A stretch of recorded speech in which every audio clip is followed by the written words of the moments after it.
सह्याद्रि शीर्षे विमले वसन्तं गोदावरी तीर पवित्र देशे यद्दर्शनात् पातकमाशुनाशं प्रयाति तं त्र्यंबकमीशमीडे।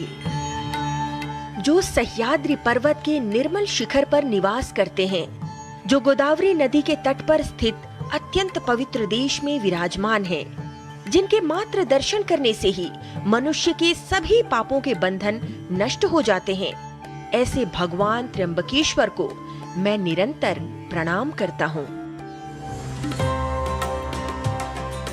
भारत की पावन भूमि पर 12 ज्योतिर्लिंगों की महिमा अनंत है, लेकिन त्र्यंबकेश्वर ज्योतिर्लिंग अपनी एक ऐसी विशेषता के लिए जाना जाता है जो इसे दुनिया के अन्य सभी शिव मंदिरों से अलग बनाती है।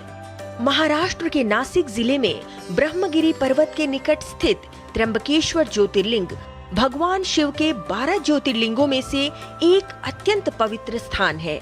ये गोदावरी नदी के उद्गम स्थल के पास स्थित मंदिर काले पत्थर से बना है। त्र्यंबकेश्वर शिव मंदिर की मुख्य विशेषता ये है कि ज्योतिर्लिंग में 3 मुख हैं, जो देवताओं शिव, विष्णु और ब्रह्मा का प्रतिनिधित्व करते हैं। वर्तमान त्र्यंबकेश्वर मंदिर का निर्माण तीसरे पेशवा बालाजी बाजीराव ने एक पुराने मंदिर के स्थान पर करवाया था। त्र्यंबकेश्वर को गौतम ऋषि की तपोभूमि भी कहा जाता है, जहां महादेव की कृपा से दक्षिण गंगा निकली, जिसे अभी गोदावरी के नाम से जाना जाता है। ये वही गोदावरी है जिसे प्राचीन काल में गौतमी नदी के नाम से जाना जाता था। कुंभ मेला देश में जिन 4 जगहों पर लगता है, उनमें से एक नासिक और त्र्यंबक का क्षेत्र भी है। महाराष्ट्र के नासिक जिले के पास ब्रह्मगिरी पर्वत पर तलहटी में स्थित इस मंदिर को लेकर मान्यता है कि यहाँ स्थित शिवलिंग स्वयं प्रकट हुआ था। इसके साथ ही इस मंदिर के बारे में ये भी मान्यता है कि यहाँ भगवान राम अपने पिता राजा दशरथ का श्राद्ध करने के लिए आए थे। गौतम ऋषि ने यहाँ मंदिर के बगल में स्थित कुशावर्त कुंड में पवित्र स्नान किया था। इसके साथ ही गौतम ऋषि की पत्नी अहिल्या से भी यहाँ की कहानी जुड़ती है। भगवान राम के चरण स्पर्श से उनको मोक्ष मिला था। ज्योतिष शास्त्र के अनुसार त्र्यंबकेश्वर ज्योतिर्लिंग वो विशेष क्षेत्र है जहाँ काल सर्प दोष निवारण के लिए विशेष पूजा की जाती है। इसके साथ ही यहाँ पितृदोष मुक्ति के लिए नारायण नागबली की पूजा कराई जाती है। गोदावरी नदी की पवित्रता का अनुमान इसी से लगा सकते हैं कि इसे दक्षिण गंगा और वृद्धा गंगा के नाम से भी जाना जाता है। इसके साथ ही मान्यता है कि जो कोई व्यक्ति त्र्यंबकेश्वर मंदिर में दर्शन करता है, उसे मृत्यु के बाद मोक्ष प्राप्त होता है।